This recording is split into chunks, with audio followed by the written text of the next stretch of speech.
Hi, this is Pastor Marvin McKenzie from Bible Baptist Church in Puyallup, Washington. I do want to welcome you to today's moment for ministry and mentoring. I had a conversation, my wife and I actually had a conversation with some friends this week.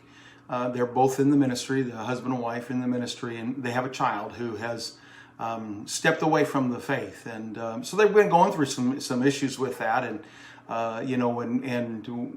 where they stand and what should be their relationship and so forth with their child.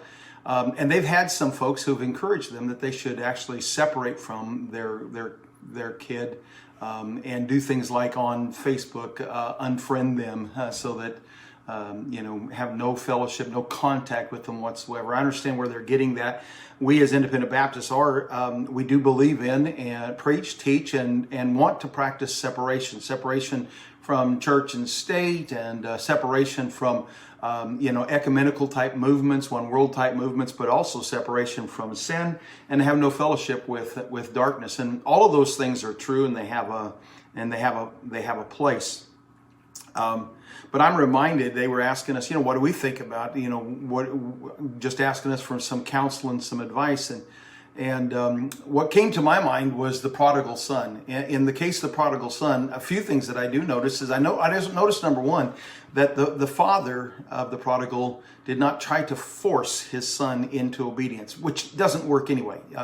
You may be able to make a young person comply, and we should, train when their kids are little and teach them and train them in right and wrong and those sorts of things. But there comes a time in every person's life where they're going to need to make a choice, and to try to force them into our choice for their life is just not going to work. It's not going to fly. It's not going to get the job done.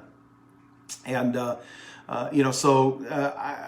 isn't, forcing isn't going to be the issue. You can't make them do it. This family is in that situation right now. There's nothing they can do to make their child comply and conform and to obey. They're adults, adult age, and perfectly legally and free to make, and I even think morally free to make those choices, even though they're the wrong choice, even if they make the wrong choice.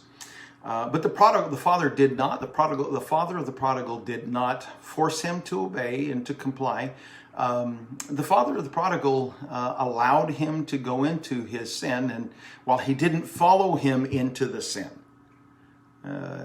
so he didn't condone it. He didn't approve of it. He did nothing like that.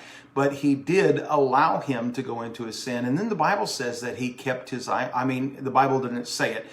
It implies that he kept looking for his son, because as soon as he saw his son coming home a far way off, he ran to meet him and kissed him and embraced him. He was ready and aware and anxious to receive his child home. And I just want to say that that's where I believe we ought to be in those situations. Praise the Lord. I'm not in that situation, but that's where I would want to be. I would want to be in a situation where my young person, my child, knew where I stood, knew my stance, where I wasn't enabling or condoning what they were doing, but at the same time, they always would know that I loved them. They would always know that they are welcome to come home. And they always know that I'm looking for them to come home.